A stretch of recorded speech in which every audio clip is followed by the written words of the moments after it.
audio jungle.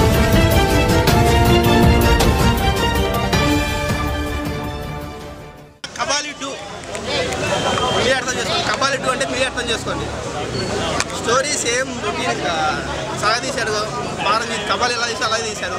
Rajinikanth fans మాత్రం eye feast, especially ఇంటర్వ్యూకి ముందు ఒక 20 మినిట్స్ ఉంటుంది. ఆ 20 మినిట్స్ చాలు సినిమాకి మొత్తం. రజనీకాంత్ ఫ్యాన్స్కి మాత్రం మూవీ బ్లాక్ బాస్టర్, కామన్ ఆడియన్స్కు కొంచెం కష్టం.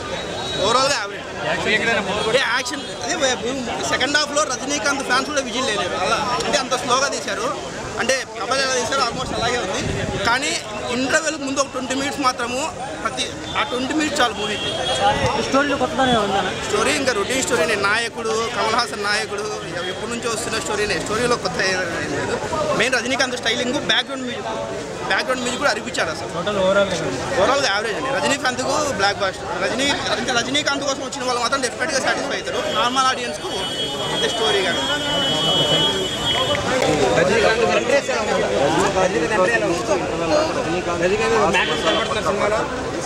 కబలి కన్నా బాగున్నారు. కబలి తీసుకున్నారు. ఇదే better. Kabali songs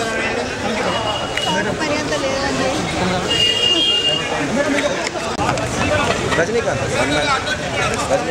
second half వచ్చేసరికి కంప్లీట్ మంచి మూవీ కాన్సెప్ట్లోకి వెళ్ళిపోయింది. క్లైమాక్స్ హీరో విలన్ డైరెక్ట్ గురించి అందరికీ క్లియర్ కాలేదు. అదొక్కటే కొంచెం ఫ్యాన్స్ కొంచెం నిరుత్సాహపడే సినిమా. ఓవరాల్గా అయితే మాత్రం సినిమా చాలా బాగుంది. మంచి సినిమా చేసింది. Thank you. ఎక్కడైనా స్లో నేరేషన్ ఉన్నట్టు స్లోగా ఉన్నా కూడా ఇంట్రెస్టింగ్ చాలా బాగుంది. ఈ మూవీ పొలిటికల్గా ఏమైనా యూజ్ అవుతుందంటారు? పొలిటికల్గా ఎన్నో ఏళ్ళ నుంచి రజనీకాంత్ చేస్తూనే ఉన్నారు. పొలిటికల్గా ఎవరికి ఏది యూజ్ అవ్వదు. పాలిటిక్స్ సినిమా రెండు డిఫరెంట్ స్ట్రీమ్స్ అంతే. ఏంటండి వీడియో నచ్చిందా? అయితే ఓ లైక్ వేసుకోండి, లేదంటే ఓ కామెంట్ చేయండి. ఎప్పటికప్పుడు మా వీడియోస్ చూడాలంటే సబ్స్క్రైబ్ చేసుకోండి.